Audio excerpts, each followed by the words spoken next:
everyone, my name is Alicia Candler, and today I'm making a caramel apple crisp pie. Now, I grew up on a farm, and we had our very own apple grove on top of the hill. So I have plenty of apple recipes that I could share with you. And I was actually struggling with which dish to put together for this last week of our competition. And I finally kept thinking about it, and I came up with my very own recipe of a pie that has all the components of all my favorite apple dishes all into one. Now, it may sound like a lot because we're talking about caramel apple, we're talking about cheesecake, fried apples, apple crisp, traditional pie, but from creating to plating, this only takes a half an hour. Now, one of the real quick time savers was I used a ready-made pie crust, and then to make the apple crisp part, this is the crumble part of an apple crisp. And what I did was I took a half a stick of butter and a half a cup of quick oats, a fourth a cup of flour, a teaspoon of cinnamon, and a half a cup of pecans, and made a crumble, placed it on parchment paper and then a cookie sheet, and I popped these both in the oven at 375 for about 15 minutes until golden brown. The next component of my pie is fried apples. Now, I know traditionally you would use apple pie filling, but I love fried apples, and to make these I just put in a tablespoon of butter in the skillet. I put in 3 Granny Smith apples, and I just chopped them into bite-sized chunks, a teaspoon of vanilla, a teaspoon of cinnamon, and 4 tablespoons of brown sugar. And I cook those until they're very nice and tender.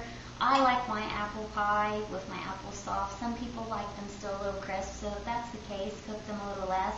These cooked for about 15 minutes.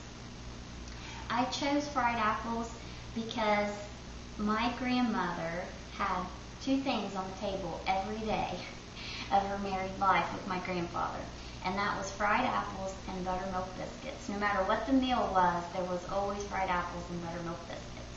So that is sort of in his memory and in honor of her. The other component is my caramel apple part, and we're just going to be using caramel ice cream topping. And for the star of the show, this is the Philadelphia ready-to-eat cheesecake filling.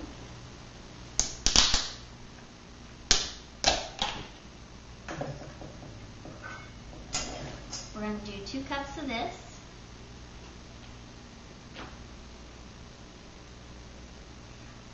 I love this product because you don't have to wait for the setting time. It's already nice and chilled and set up. So the minute we put this pie together, it's ready to go.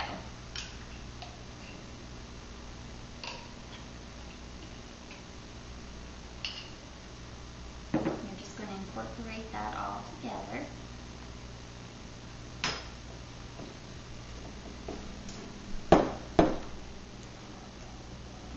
I have so many good memories of growing up on that farm and having that apple grove up there.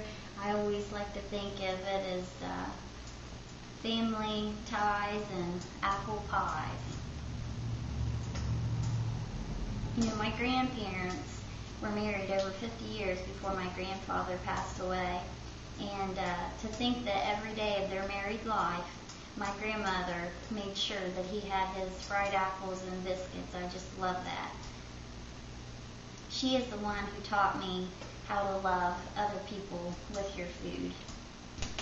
Okay, so that's all incorporated, and this is how easy it's going to be. We're going to put a layer of crunch down first on the bottom of our pie shell.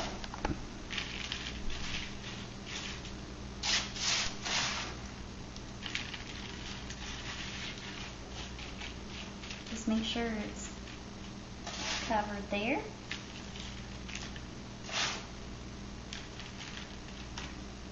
Then goes our apples.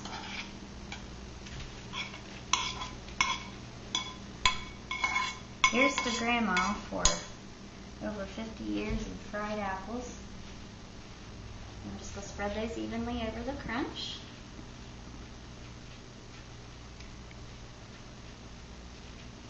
Now this is a Paula Dean pie plate, and she must like big pies because the standard pie crust cooked up a little small in there. So for time's sake, you could make your own pie crust and make it a little bigger to fit in Miss Polly's pie shell there. And then on top of that, we're just going to put our cheesecake caramel mixture.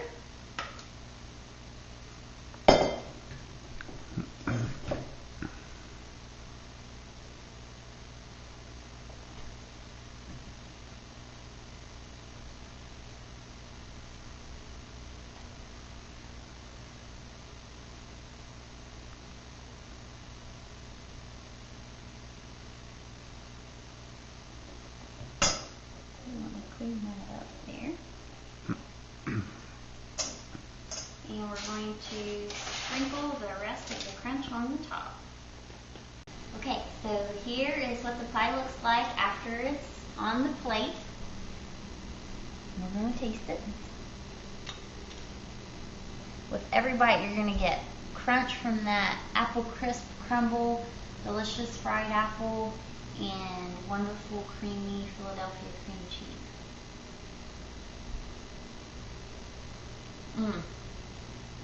That is so good. Every single bite has a memory of all my favorite apple desserts when I was growing up as a kid. This is so good.